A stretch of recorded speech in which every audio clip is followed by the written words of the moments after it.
नमस्कार दोस्तों, story audio book Mumbai channel में आपका स्वागत है। अगर आपको ये कहानी पसंद आती है तो चैनल को सब्सक्राइब करें। तो चलिए शुरू करते हैं।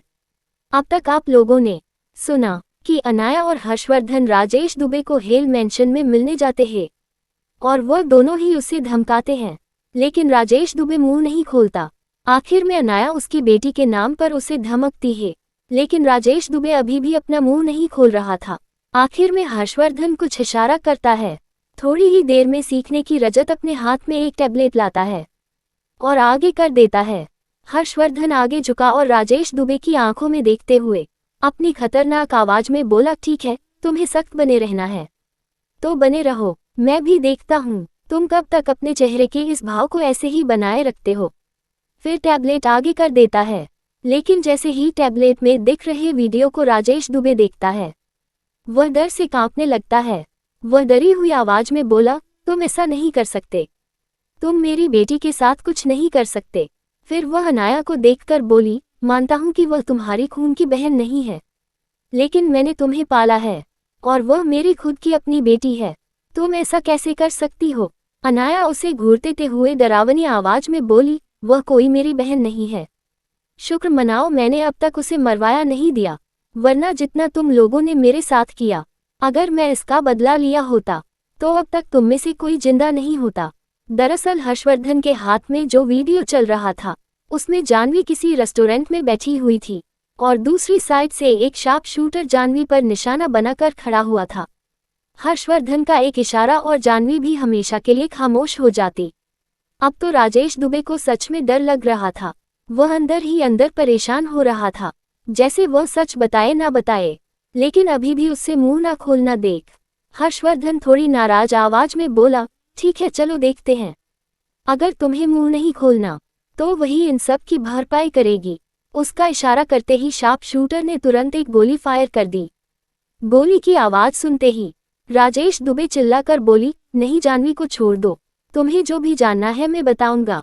दरअसल गोली जानवी के नजदीक से गुजर गई थी, उसे लगी नहीं थी और साइलेंसर की वजह से गोली की आवाज भी नहीं आई थी। अनाया तुरंत पूछतो है, तुम्हें जो भी पता है साफ साफ बता दो, इस बार कोई भी राज मत रखना, क्योंकि मेरे पास ज्यादा धीरज नहीं है तुम्हारी बकवास सुनने के लिए। राजेश दुबे हताश नजरों से अनाया को देखते हुए बोल, मुझे यह नहीं पता कि तुम्हारी मॉम कौन थी, क्या करती थी या फिर उसके मकसद क्या थे, लेकिन मुझे ये जरूर पता था कि तुम्हारे मॉम कोई आम औरत नहीं थी। वह बहुत ज्यादा सीक्रेट खुफिया औरत थी जिसके कई सारे राज थे। मैं तुम्हारी माँ के लिए काम करता था, या फिर कह सकते हैं उसने मुझे हायर किया था, जिस बारे में तुम्हें पहले ही पता है। जब उसका एक्सीडेंट हुआ तब वह जिंदा थी, लेकिन कुछ लोग आए और उसे ले गए और उसकी जगह पर एक नकली डेड बॉडी रख दी जो हुबहू तुम्हारी माँ की तरह दिखती थी। इस बारे में मुझे भी पता, ना ही किसी और को पता होगा।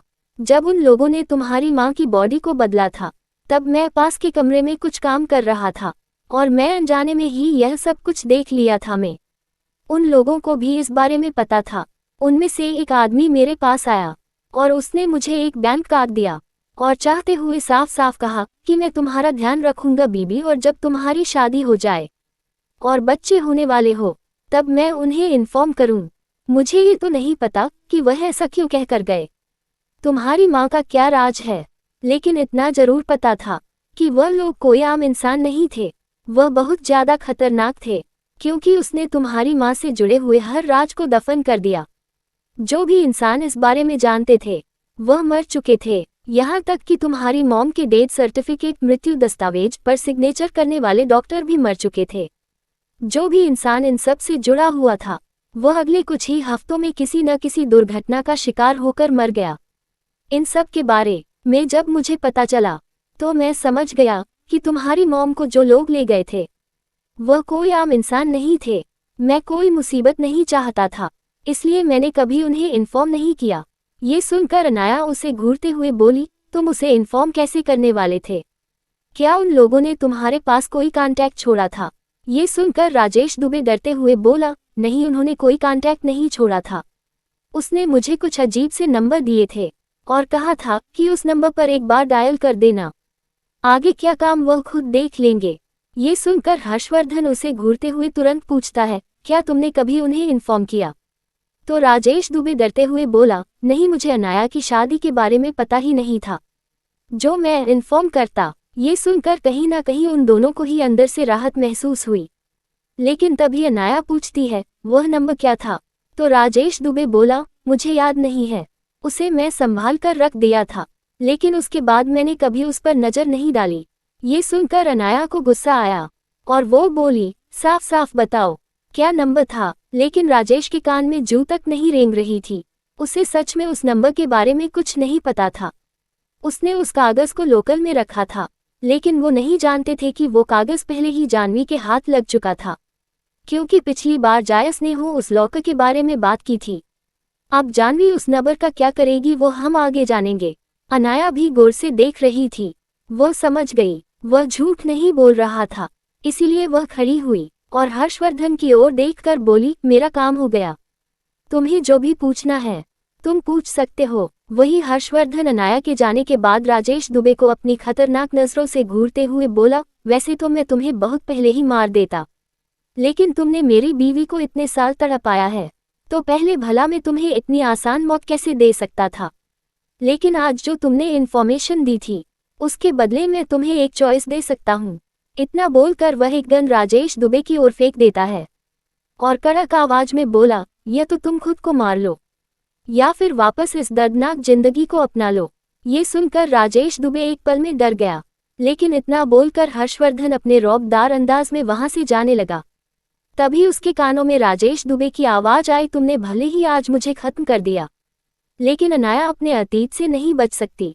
उसकी माँ ने ही उसे ठुकरा दिया है और वह दुख उसे जिंदगी भर तड़पने के लिए काफी है। इतना बोलकर वो हंसने लगा। अभी हर्षवर्धन दरवाजे पर पहुंचा ही था कि उसके कानों में गन फायर की आवाज आई और किसी भारी चीज के गिरने की भी आवाज आई। हर्षवर्धन बिना कुछ बोले बाहर चला गया। अनाया जो बाहर खड़ी थी वो हर्षवर्धन को देखकर बोली, क्या काम हो गया? तो हर्षवर्धन उसकी आंखों में देखते हुए बोला, वह नहीं रहा। ये सुनते ही वो गहरी सांस लेती है। उसे बहुत पहले से पता था कि हर्षवर्धन उसे मार डालना चाहता था। वह बस अनाया की वजह से जिंदा था, लेकिन अब अनाया को भी उससे कोई फर्क नहीं पड़ता था। आखिरकार उसकी वजह से उसने अपनी पूरी जिंदगी बर्बाद कर दी थी और अब जाकर उसे इंसाफ मिला था। वह कहीं ना कहीं इस वक्त का बहुत देर से इंतजार कर रही थी। हर्षवर्धन को लग रहा था कि अनाया अपना बदला लेकर खुश थी, लेकिन वह कहाँ जानता था कि उसकी बीवी ने अपनी पूरी जिंदगी इस दर्द को बर्दाश्त करते हुए बिताई थी भी। कार के अंदर वह दोनों जैसे ही कार के अंदर बैठे, उन दोनों के ही चेहरे के भाव गंभीर हो गए। रोबोट नोबिता ड्राइव कर रहा था और शिजुका उसके पास बैठी हुई थी और हर्षवर्धन और अनाया पीछे बैठे हुए थे और उन दोनों के आगे पीछे की कारों में बहुत ज्यादा सिक्योरिटी गार्ड थे। हर्षवर्धन गंभीर लहजे में बोला, बीवी इस बार के दुश्मन ने मामूली नहीं है। हमें तो ये भी नहीं पता कि वह दोस्त है या दुश्मन है, या फिर उन लोगों के ये सब कुछ करने के पीछे क्या कारण है। ये सुनकर अनाया गहरी आवाज में बोली, मुझे ये समझ नहीं आ रहा है कि इन सब के पीछे मेरे शादीशुदा होने से क्या मतलब है। मेरी शादी और मोम के गायब होने के पीछे क्या जुड़ाव है? और अगर वह जिंदा है और अगर वह उन लोगों की कैद में भी है, तो वह इतने साल वापस क्यों नहीं आई? जहां तक मैं मोम को देखा था, वह इतनी तो कमजोर नहीं थी कि वह इतने साल किसी की कैद में रहे। और सबसे बड़ी बात, मेरा असली पिता कौन है? और अगर वह जिंदा है तो मॉम ने उसे छोड़ क्यों दिया था? हर्षवर्धन अनाया के अंदर चल रहे तूफान को साफ साफ महसूस कर सकती थी। आखिर इन सब के पीछे असली मकसद क्या है? क्योंकि जहां तक मुझे पता है, ये बहुत बड़ी साजिश का बस एक छोटा सा हिस्सा है और इस बार वह लोग कुछ ज्यादा ही खतरनाक है। हम कोई रिस्क नहीं ले सकते। इसके कहने का मतलब वो भी समझ चुकी थी। वह उसे शांत करवाते हुए बोली, हम बिना तैयारी के वार नहीं करने वाले। हम सब कुछ पता लगाएंगे। सबसे पहले उस नंबर को खोजने के लिए कोशिश करो ताकि हमें और ज्यादा इन्फॉर्मेशन मिल सके। क्या अनाया सच तक पहुंचेगी? और क्या होगा जब पूरा सच आएगा बाहर? और क्या होगा जब अनाया की मोम आएगी वापस? अगर आपको अगला एपिसोड चाहिए तो लाइक करें, कमेंट करें और चैनल को सब्सक्राइब करें।